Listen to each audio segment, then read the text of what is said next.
Nama Tuhan, Shalom Bapak Ibu yang dikasihi Tuhan. Selamat pagi semuanya. Shalom semuanya, selamat pagi. Saya mengundang Ibu Bapak bisa berdiri bersama-sama. Kita akan mulai ibadah kita pada pagi ini. Ku sanjung kau di tempat tinggi, ku sanjung kau di tempat tinggi.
Sesungguhnya pertolongan kami datangnya dari Bapa.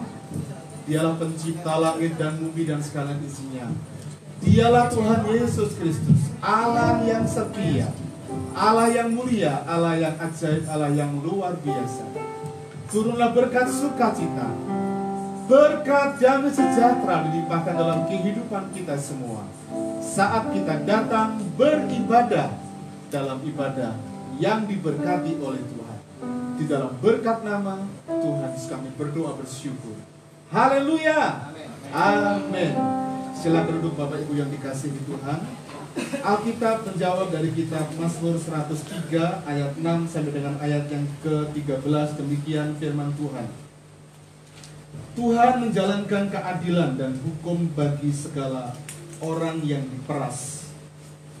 Ia telah memperkenalkan jalan-jalannya kepada Musa, perbuatan-perbuatannya kepada orang Israel. Tuhan adalah penyayang dan pengasih, panjang sabar dan berlimpah kasih setia. Tidak selalu ia menuntut dan tidak untuk selama-lamanya ia mendendam. Tidak dilakukannya kepada kita setimpal dengan dosa kita, dan tidak dibalasnya pada kita setimpal dengan kesalahan kita. Tetapi setinggi langit di atas bumi, demikianlah besarnya kasih setianya atas orang-orang yang takut akan Dia. Sejauh timur dari barat, demikian dijauhkannya daripada kita pelanggaran kita, Seperti Bapa sayang kepada anak-anaknya, demikianlah Tuhan sayang kepada orang-orang yang takut akan Dia. Tuhan memberkati kita semua. Selamat beribadah, menikmati persekutuan kita dengan Bapa kita di surga. Tuhan memberkati.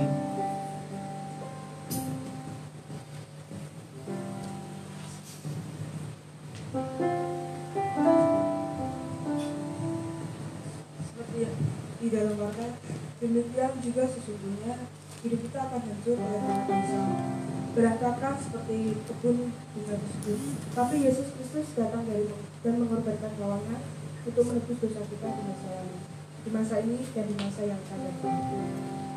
Surga kebenaran telah terbukti bagi orang yang takut akan Tuhan, bagi orang yang berubah cara hidupnya yang berpasih. Kasih karunia Tuhan itu sempurna dalam perjalanan hidup kita. Karena itu jangan takut menghadapi semua persoalan di kehidupan kita. Mari kita naikkan pujian Bapa yang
hari yang indah ini Tuhan.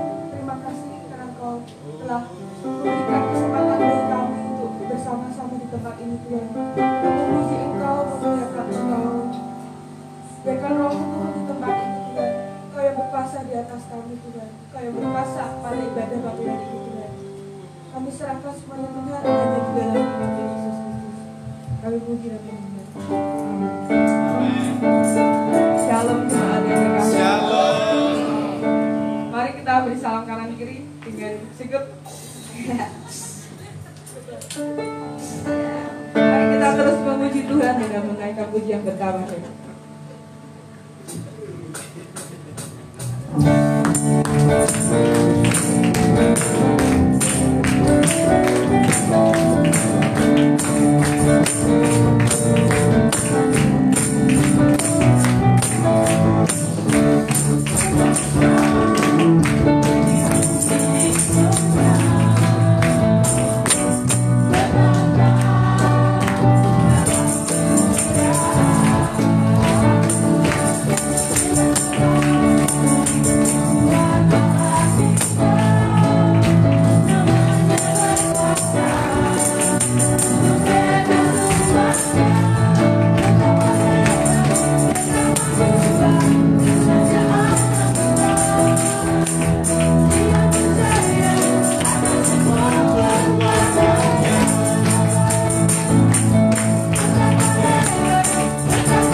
Nama Tuhan dengan menaikkan pujian serukan namanya.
maka persiapkan hati kita untuk mendengarkan firman Tuhan. Biarkan Roh turun di atas kita dengan menaikkan pujian Yesus pada hidup.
syukur untuk pagi hari ini.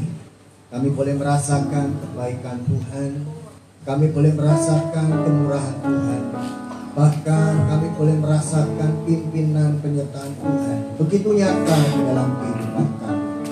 Terima kasih, Engkau baik, Engkau teramat baik, bahkan Engkau maha baik. Kami mau serahkan ibadah kami Tuhan, khususnya jam pemberitaan firman Tuhan ini dalam pimpinan anugerah kemurahan Tuhan. Kami sudah memuji menyembah Tuhan, dan saatnya bagi kami belajar kebenaran firman Tuhan, karena kami tahu firman-Mu yang akan menyelamatkan kami, firman-Mu yang akan memerdekakan kami, firman-Mu yang akan membebaskan kami. Roh Kudus, tolong kami untuk kami boleh melakukan firman-Mu. Amin.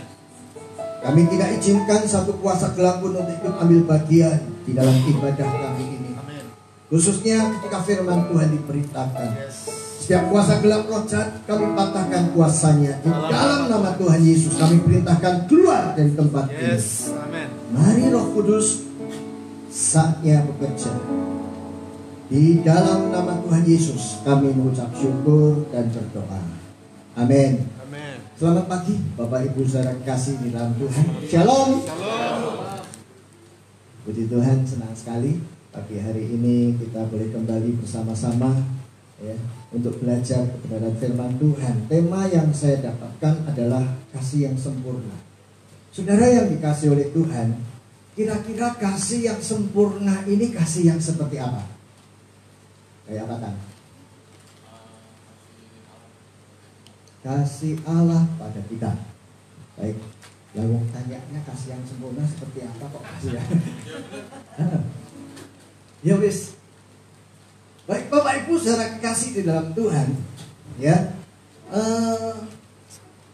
Ketika saya merenungkan ini, saya coba mencari ya, kasih yang sempurna itu. Apakah ketika orang itu memberi hartanya, ya?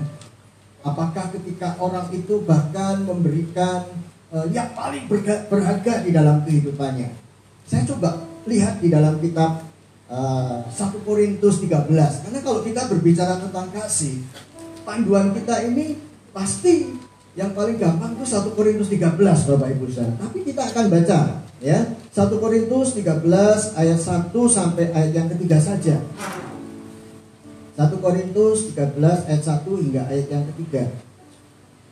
Nah, saudara yang dikasih oleh Tuhan, di sini dikatakan demikian. Sudah dapat ya?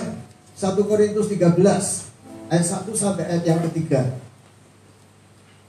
Kasih, sekalipun aku dapat berkata-kata dengan semua bahasa manusia dan bahasa malaikat, tetapi jika aku tidak mempunyai kasih, aku sama dengan gong yang berkumandang dan canang yang bergemerincing.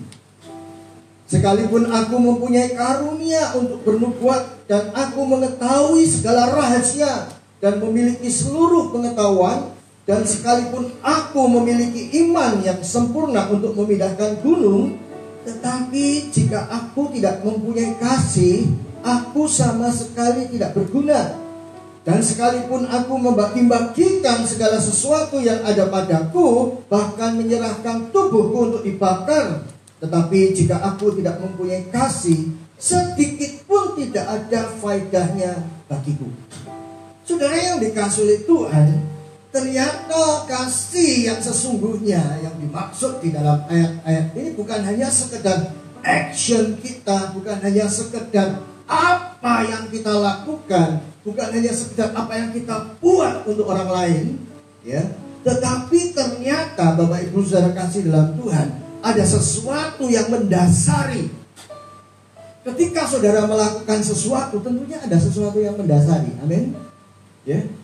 Saudara misalnya yang paling gampang mempersembahkan sesuatu. Ketika gereja kita di tempat ini ya diumumkan kita beri tempat untuk ini, nah, saudara diberi kesempatan untuk menyatakan bentuk kasih saudara. Nah, tentunya ketika saudara melakukan sesuatu ada yang mendasari, ya kan? Ada yang mendasari ini apa? Saudara yang dikasih oleh Tuhan, ketika saya baca ayat-ayat ini, ada banyak hal dari yang rohani sampai yang duniawi. Di sini dikatakan ayat 1 sampai 3. Sekalipun aku bisa berkata-kata dalam semua bahasa manusia, Inggris, Spanyol, bahasa Indonesia, bahasa Jawa, bahasa Kromo, semuanya, sampai bahasa malaikat, dari bahasa manusia sampai bahasa malaikat, artinya yang duniawi sampai rohani, tetapi masih dikatakan kalau kita tidak mempunyai kasih, tidak ada apa-apanya, percuma. Nah, saudara yang dikasih oleh Tuhan, ketika saya merenungkan akan hal ini, ketika kasih yang sempurna ini adalah kalau kita melakukan sesuatu dengan motivasi yang benar. Atau dengan kata lain, kasih yang tanpa syarat. Seringkali orang melakukan sesuatu dengan sesuatu syarat. Ya kan? Aku mengasihi kamu karena kamu cantik. Itu termasuk syarat. Makanya kalau ada youth ya yang saling mendoakan, ayo doain dong untuk calon pasangan hidup, coba tuliskan ya kriterianya seperti apa. Yang hidungnya mancung, yang matanya jangan sipit-sipit amat, ya rodok-rodok belok sedikit ya. Yang rambutnya gelombang. Waduh lah, kalau yang seperti ini saya tidak kepilih loh saudara. Betul enggak? Nah itu semuanya kan syarat. Iya kan? Kalau yang lain lagi misalnya, ya, aku mau memberikan sesuatu, tetapi kalau pasti ada kalaunya. Itu bukan kasih yang sempurna karena ada syaratnya. Ya. Jadi ternyata kasih yang sempurna adalah kasih yang walaupun bukan ada apanya, tapi apa adanya. Makanya tadi katakan kasih Allah, ya tadi ya. Kasih Allah itu kasih yang tidak ada apa-apanya. Kalau Allah mau lihat kita ini tidak ada apa-apanya, Bapak Ibu Saudara kasih dalam Tuhan. Sebelumnya saya list tentang kasih yang sempurna, ya. Saya coba tulis satu persatu. Kasih yang sempurna ini adalah kasih yang rela berkorban. Kasih yang sempurna ini adalah kasih yang memerdekakan. Karena kan itu yang dilakukan Tuhan. Tetapi poin yang terpenting di sini adalah Tuhan melakukan karena memang Tuhan mau melakukan tanpa ada apa-apanya. Tuhan hanya kepingin kita ini diselamatkan. Tuhan hanya kepingin kita ini tidak menderita. Tuhan kepingin kita ini dibebaskan dari segala kesulitan-kesulitan. Saudara yang dikasih oleh Tuhan, kalau kita mau bertanya tentang kebutuhan Tuhan, Tuhan itu tidak butuh apa-apa. Betul Bapak Ibu Saudara? Tuhan itu tidak butuh apa-apa. Semua Dia punya. Langit punyanya Dia, bumi punyanya Dia. Ya, kita baru punya bumi sedikit aja udah digundal-gundali. Kita punya tanah sepetak saja rasanya itu sudah harta. Kita punya belian kecil saja rasanya itu sudah berharga. Ya, Tuhan punya gunung belian saja tidak sombong. Manusia baru punya kecil aja sudah sombong. Saudara yang dikasih oleh Tuhan, jadi kasih yang sempurna adalah kasih yang tanpa syarat. Memang betul-betul Allah itu mengasihi. Dan ini yang seperti Tatan tadi katakan hanya ada pada Allah. Dan yang ada pada Allah itulah yang menyelamatkan dunia. Nah sekarang saya mau masuk dari ayat yang diberikan kepada saya. Maleakhi pasal yang keempat, ya, ayat 1 sampai ayat 6. Karena di situ dituliskan ayat 1 sampai 10. Ternyata yang 4 belum dibuat, saudara. Haleluya. 1 sampai 6 ini nanti poin kita ada di pasal yang ke-5 dan ke-6. Ayat 5 dan 6. Dan di sini dikatakan Bapak Ibu Saudara,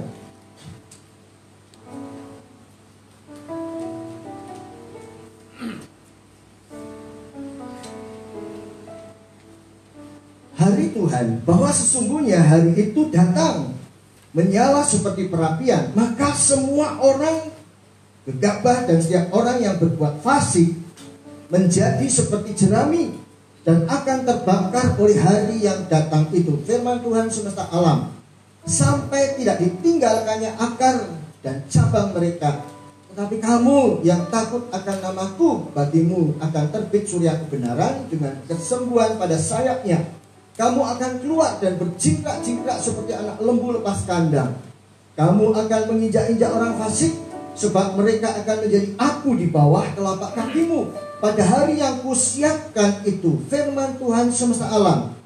Ingatlah kepada Taurat yang telah kuperintahkan kepada Musa, hambaku di Gunung Horeb, untuk disampaikan kepada seluruh Israel. Yaitu ketetapan-ketetapan dan hukum-hukum. Ayat 5. Sesungguhnya aku akan mengutus Nabi Elia kepadamu menjelang datangnya hari Tuhan yang besar dan dahsyat itu. Hari penghukuman, hari yang tadi dikatakan orang fasik akan menjadi seperti jerami.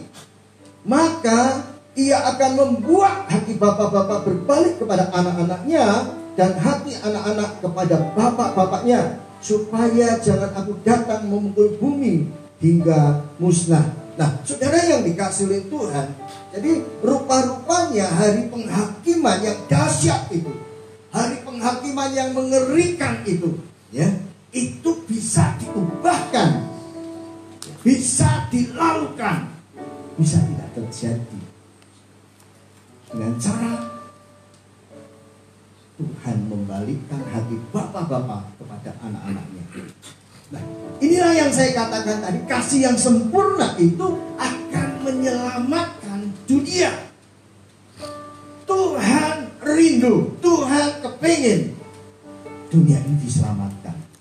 Nah, caranya saudara yang dikasih Tuhan, kasih Bapa surgawi tadi, ya, dimanifestasikan melalui bapak-bapak dunia, melalui bapak-bapak jasmani, melalui orang tua, sehingga orang tua ini menurunkan kepada anak-anaknya, dan anak-anak itu menularkan kepada dunia. Saudara yang dikasihi Tuhan, ketika saya merenungkan ini, saya diingatkan satu ilustrasi awal-awal corona. Bagaimana penularan corona itu terjadi?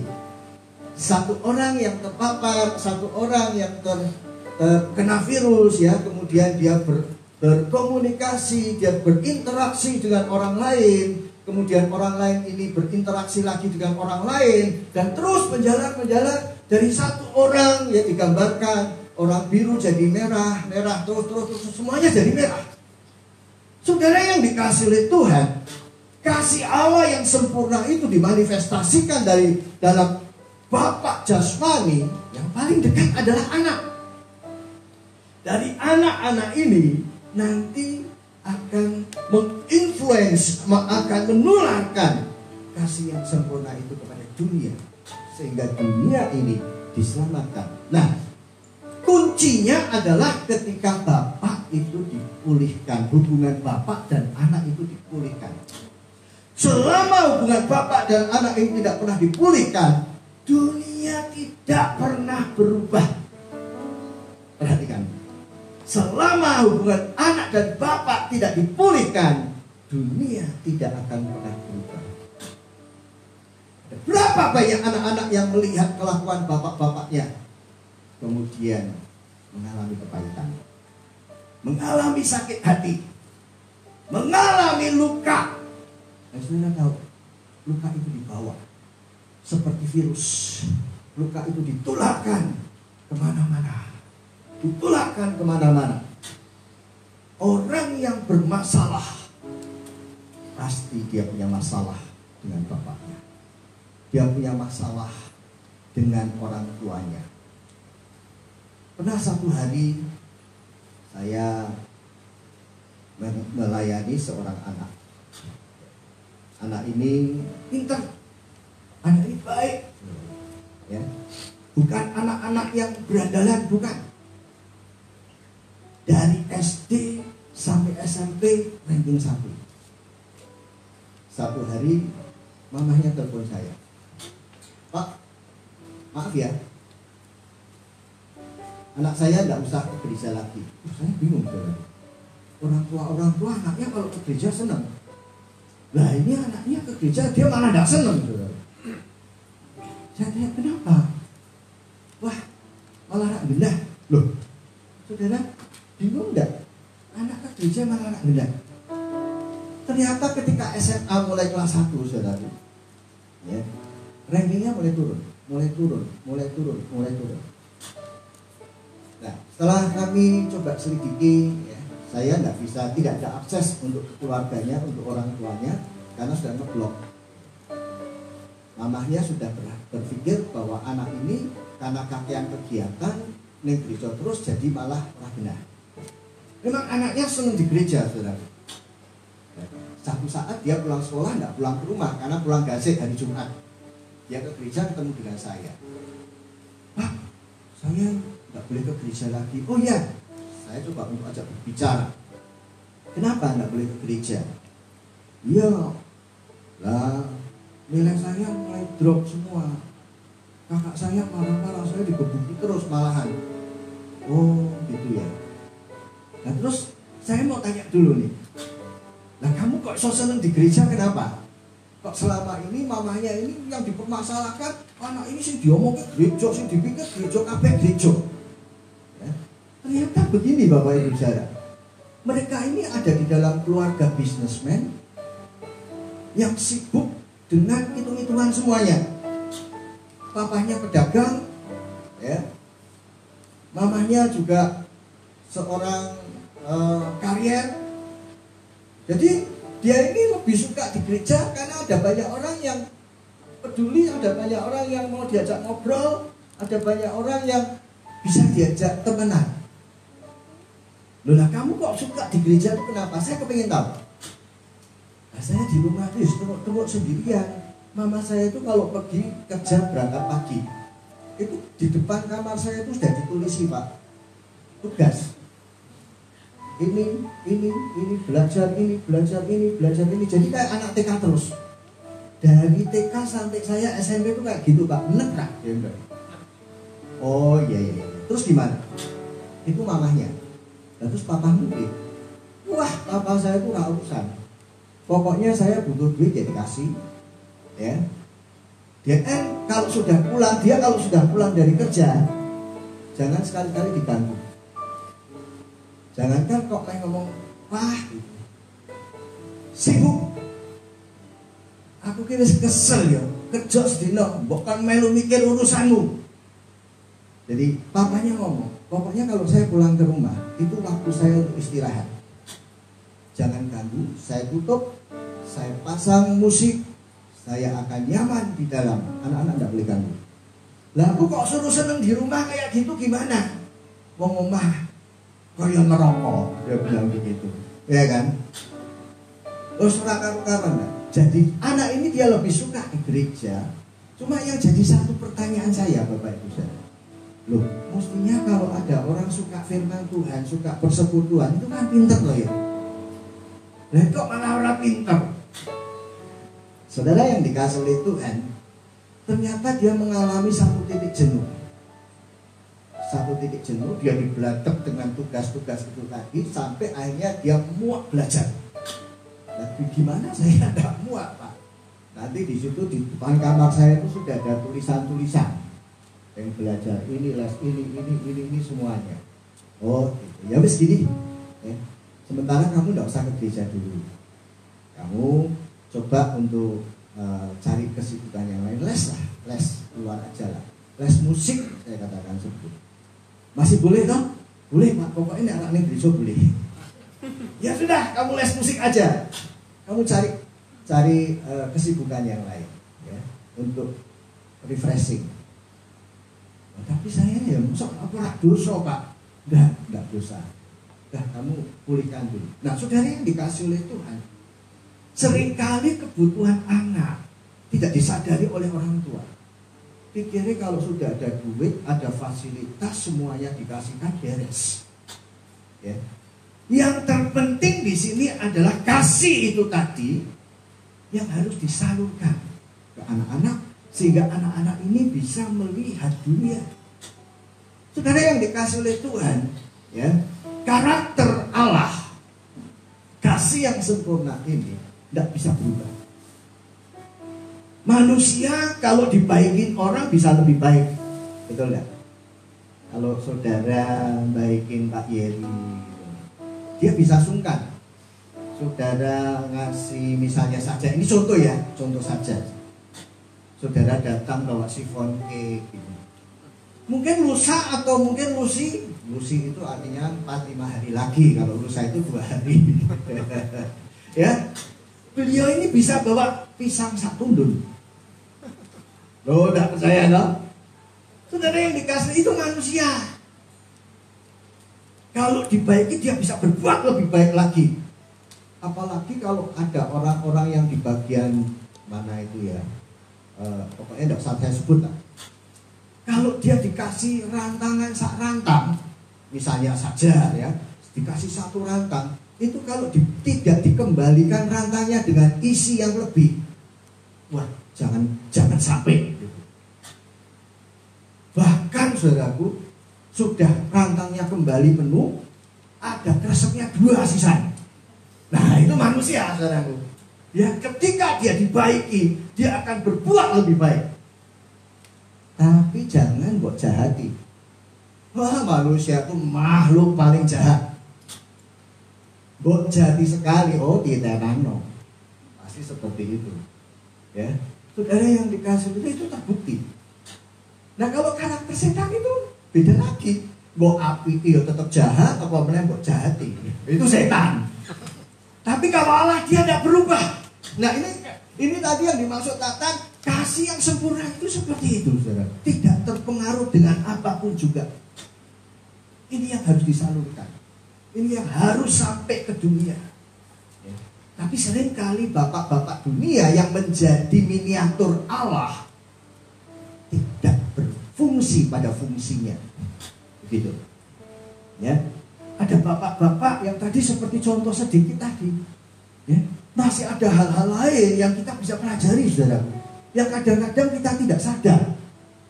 Ya, saudara yang dikasih oleh Tuhan, bagaimanakah iblis itu atau setan itu merusak gambar Bapa yang ada di dalam figur Bapak duniawi. Kalau zaman dulu tuh orang tua kalau ngajar anak, wah itu luar biasa. Saya pernah diajar papa saya, karena gara-gara apa? Saya pulang sekolah pada waktu itu kelas 1 SD. Saya ingat kelas 1 SD, kakak saya kelas 5 SD. Sekolahnya sama. Nah, ayah saya itu kalau jemput pakai DKW Union. DKW Union itu sepeda motor kuno yang agak gede gitu. Saya tuh paling seneng kalau dibonceng. Waduh seneng banget. Suatu saat kami dijemput, entah kenapa pada hari itu kok kita tidak dibonceng. Jadi ayah saya naik sepeda motor, tapi dia sudah pesen becak dari Bangkok ke rumah. Dulu SD saya Santo Yusuf Bangkok. Saya ngomong, Pak, aku bonceng ke. Nggak, naik becak, berdua naik becak. Saya sama kakak saya naik becak. Wah saya enggak mau, saya berat, saya pokoknya minta diboncengin. Dia tetap enggak. Dah, saya tetap disuruh naik becak. Wah saya nangis di becak. Ya, saya nangis budi, istilahnya seperti itu. Berat. Saya enggak peduli, pokoknya dia jalan, becaknya ikut jalan sampai di rumah. Sampai di rumah saya tetap masih nangis gitu, gemimil. Ayah saya itu terus masuk kamar mandi. Dia ambil anduk, saya pikir awan-awan kok adus gitu kan. Itu anduk dimasukkan ke bak, saudaraku. Dia keluar, saya dipukul pakai anduk itu. Saudara bayangkan kelas 1 SD dipukul pakai anduk basah. Itu dunia tuh kayak mau beng. Ya, saudara yang dikasih oleh Tuhan, saya pada waktu itu berpikir gini, aku saya cilik coba aku ya nek wis gede ya. Loh, betul saudaraku, ini benar-benar terjadi. Ya.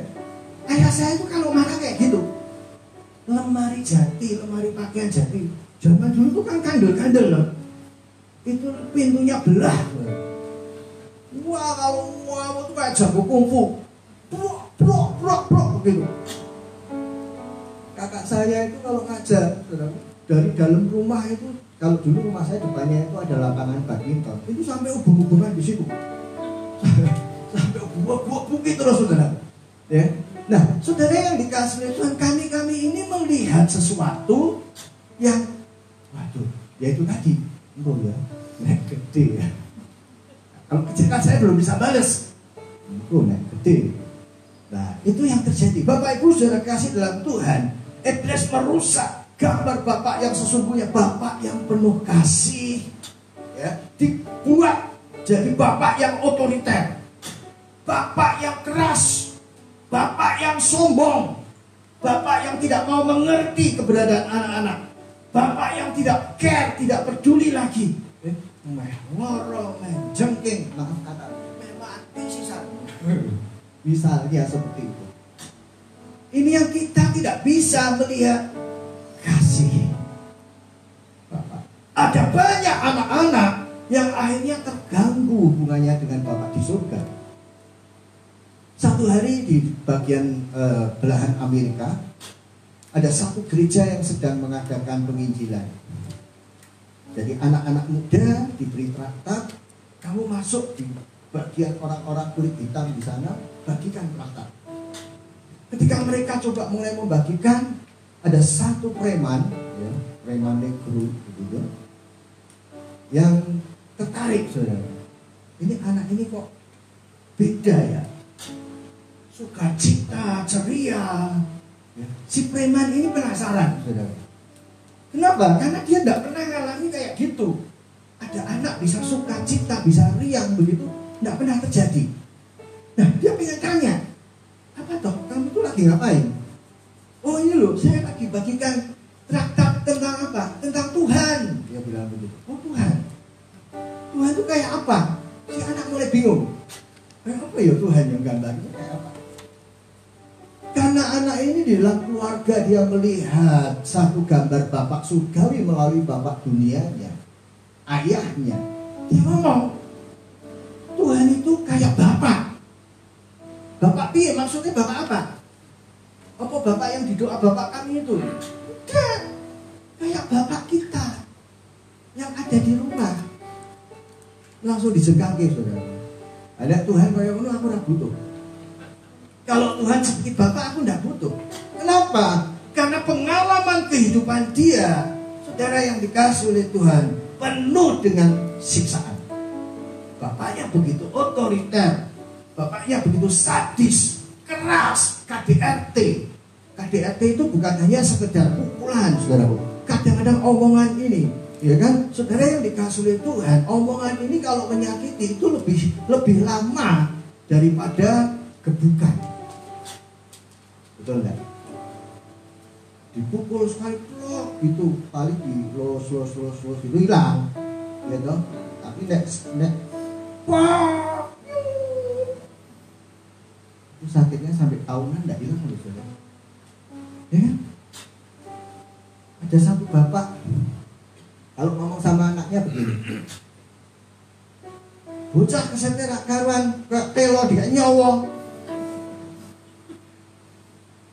Tetangganya ketawa, saudara. Tetangganya pada lucu. Kayak telo dikai nyowo. Maksudnya apa? Cuma nela gitu. Tahu enggak? Saudara yang dikasih oleh Tuhan, si anak ini enggak lucu nerimanya. Ya, si anak enggak lucu.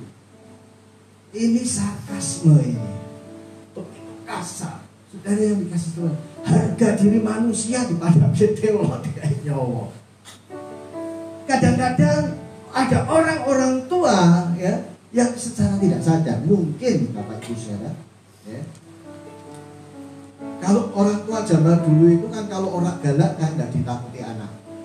Ya, makanya kalau dulu orang tua, wah anak sudah langsung anteng.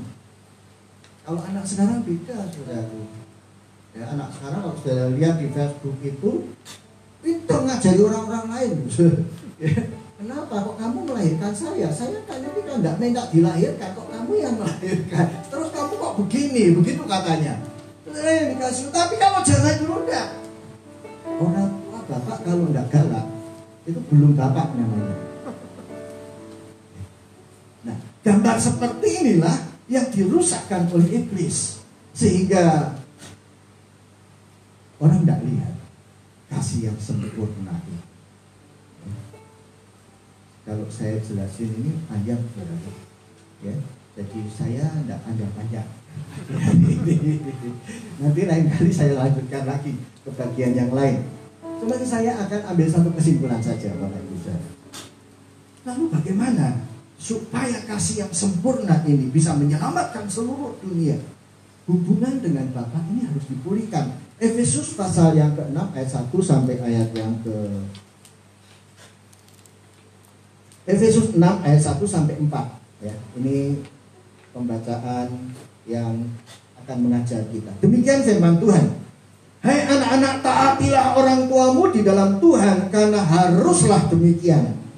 Hormatilah ayahmu dan ibumu. Ini adalah suatu perintah yang penting, seperti yang nyata dari janji ini, supaya kamu berbahagia dan panjang umurmu di bumi.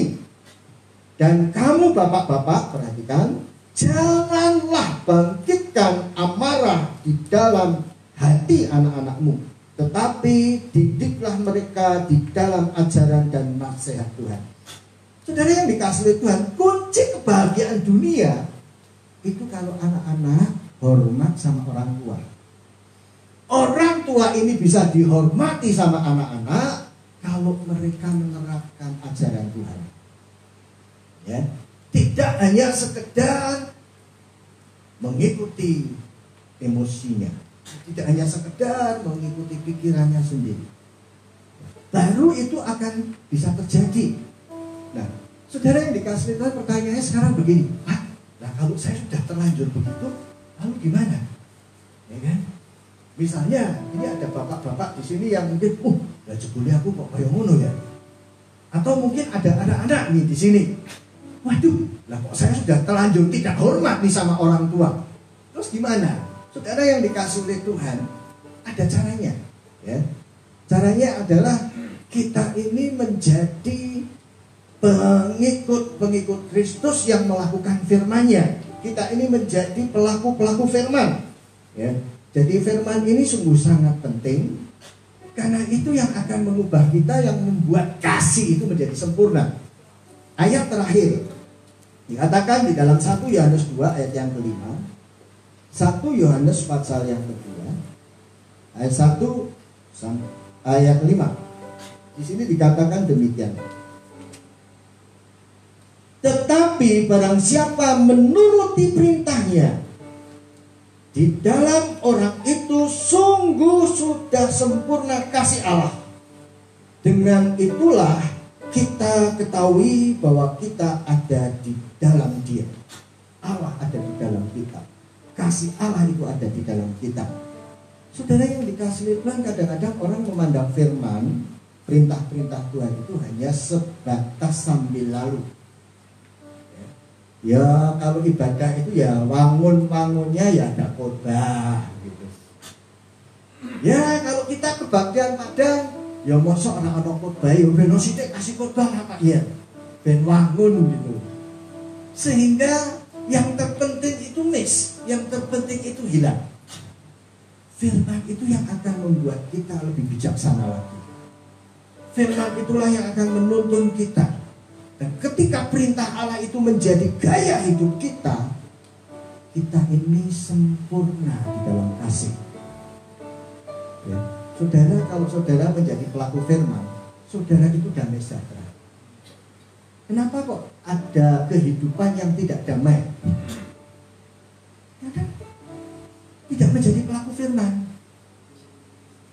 Ada satu hari di seminar hati Bapak. Dulu saya sering kali ngasih seminar tentang hati Bapak. Nah di satu sesi itu kita kasih kesempatan, ada Bapak dan anak-anak itu. Coba mari kita akan adakan pemulihan anak-anak dan bapak-bapak. Ya, bapak-bapak tanya kepada anak-anaknya itu apa yang menjadi keberatan-keberatan di dalam hatinya. Karena kalau tidak seperti itu kan tidak keluar. Ya kan? Kadang-kadang orang tua juga nggak ngerti. Dia melakukan rasanya harus terbaik, pikirannya sudah terbaik, tapi anak-anak kadang-kadang enggak, saudara.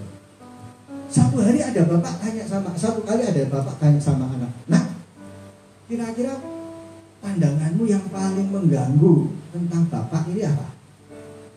Karena memang itu satu sesi di mana dikasih kesempatan untuk pemulihan. Si anaknya ngomong gini, nah, bapak itu pelin-pelan kok, nek janji tidak pernah nepati. Saudara yang dikasih Tuhan, kadang-kadang ada orang tua yang ngomong itu asal ngomong. Janji, saya ini bukan anak yang bodoh, saudara. Tapi dulu zaman saya ke SMP, ya, awal-awal SMP, SD ke SMP, itu kalau yang namanya berhitung sama matematika, itu saya mati-matian tenang. Sehingga satu hari papa saya ngomong sama saya gini, nanti ya, nek testingmu ini, matematikamu berhitungmu ini, ya, dapat 7 ke atas, tak bawa sepeda. Wah, saya senang. Saya sudah ngimpi sepeda kuning warna hijau. Jengki itu lah. Ya, zaman dulu kita Pak ya. Nggak numpak sepeda jengki itu kan rasanya wah, mukeng-mukeng di depan cewek itu, waduh, luar biasa. Saya tangan-tangan saudara ini sepeda jengki, ya, kalau masuk kenal ini. Kenapa? Karena saya tahu saya bisa, cuma saya gajah gitu. Nah, di situ saya belajar, saudara. Saya belajar benar-benar betul, saudara. Waktu testing keluar nilainya, lembaran tes itu kan dapat 8. Lembek kantong gitu. Olah-olah, papa saya lagi klesetan tiduran gitu. Apa? Jengki, Pak. Jengki apa? Tak keluarkan hasil tes saya, saudara. 8, Pak. Jadi kita 7 loh, Pak. Ini 8. Ini biasa nek bocah kudu belajar itu apik biasa.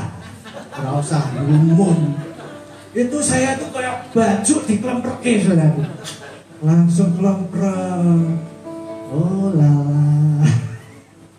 Saudara yang dikasih Tuhan, saya pikir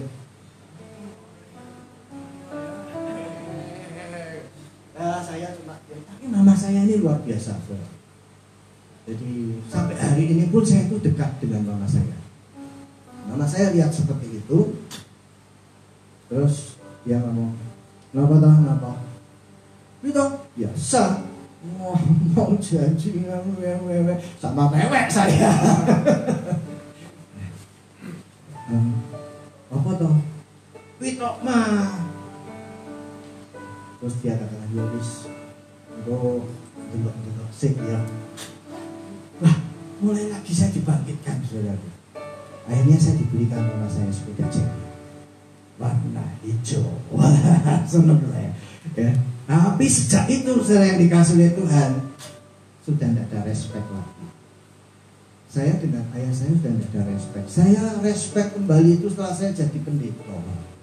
Ya, saya diajari hati Bapak. Terus kemudian saya dijelaskan kalau ayahmu itu melakukan itu karena dia tidak tahu. Tapi kalau karena seandainya dia tahu, dia tidak akan melakukan itu. Nah, saudara yang dikasih Tuhan, bagaimana supaya kita ini bisa tahu menjadi pelaku-pelaku firman? Jadi kalau ada tulisan di watak gereja kita ini, Senin 1 Timotius 1 ayat 1 sampai berapa, atau 1 Timotius 1 sampai 5 misalnya seperti itu. Itu bukan hanya untuk ngebeki watak gereja. Bukan karena Pak Yer ini sok-sokan beda dikit nek pendeta, bukan, saudaraku. Ya, tetapi karena memang kita ini butuh itu untuk supaya ada bahagia dan panjang umur di bumi. Kalau ada bahagia kan tidak ada penghukuman. Ya?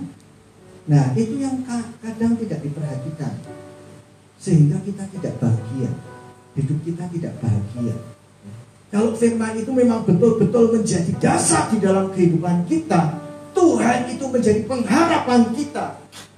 Dimanapun saudara ditempatkan, saudara akan berbahagia.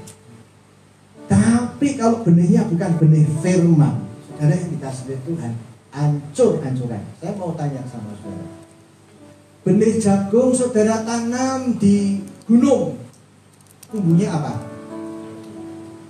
Jagung loh, tidak mungkin terus berubah jadi tebu gitu kan, tidak mungkin saudara. Kenapa? Karena benihnya jagung. Saudara bawa lagi benih yang sama, ya, jagung satu sudah brokoli, satu bertanam di gunung, satu bertanam di pantai. Tumbuhnya apa? Jagung, saudara. Ya. Makanya kita akan bisa melihat orang-orang ini benihnya apa. Kalau benihnya firman, mau dimanapun juga buahnya damai sejahtera. Tapi kalau benihnya daging, wes pindahin di geger kok di sini, tukaran tok di sini. Karena apa? Karena benihnya daging. Makanya orang hidup itu harus diisi firman. Firman Tuhan ini benih surgawi, bukan benih dunia. Saya rindu kasih yang sempurna itu betul-betul melalui kita, saudara dan saya, orang tua, anak-anak yang ada, menginfluence, mencemarkan, bukan mencemarkan, itu kan enak kan, mencemarkan, menulari yuk, itu enak ya, karena sudah diadopsi dengan yang negatif. Jadi istilahnya membagikan itu kepada dunia, sehingga dunia ini bisa berubah karena kasih yang sempurna itu. Amin, Bapak Ibu Saudara. Kita berdoa. Firman Tuhan pagi hari ini, Kau beri yang ku pinta, saat ku mencari ku mendapat. Ku ketuk pintu dan Kau bukakan. Kau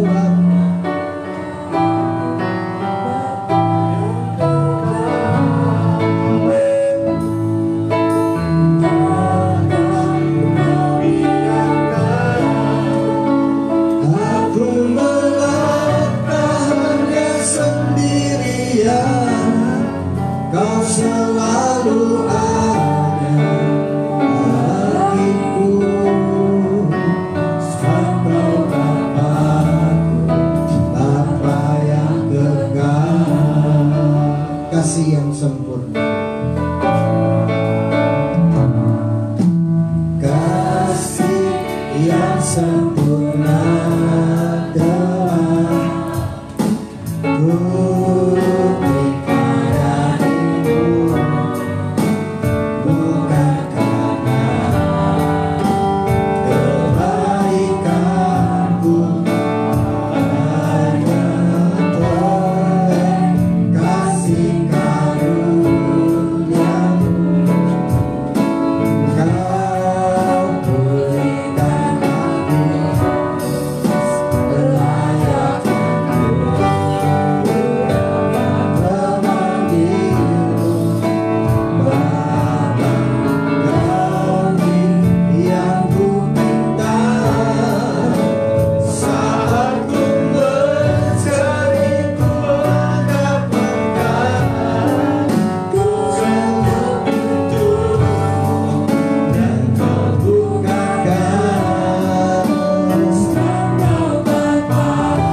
di surga. Kami bersyukur untuk pagi hari ini. Kami tahu rencanamu indah bagi bumi ini. Kami tahu rencanamu luar biasa bagi dunia ini. Dan kami tahu Engkau akan memakai setiap kami yang ada di tempat ini untuk menyalurkan kasih yang sempurna itu, kasih Bapa surgawi, sehingga bumi ini boleh diselamatkan, dunia ini boleh diselamatkan. Ajar kami Tuhan untuk kami memiliki kasih yang tidak bersyarat, tapi ajar kami untuk kami memiliki agape, kasih Allah itu sendiri. Kami bersyukur meteraikan firman yang sudah kami dengar. Ajar terus kami Tuhan untuk menjadi pelaku-pelaku firman-Mu. Hamba-Mu berhenti berkata-kata. Roh Kudus, Engkau yang terus berbicara kepada setiap anak-anak Tuhan, khususnya kami yang ada di tempat ini. Segala pujian, kemuliaan, hormat hanya bagi Engkau Tuhan Yesus. Di dalam nama Tuhan Yesus kami mengucap syukur dan berdoa. Amin. Tuhan Yesus memberkati saudara.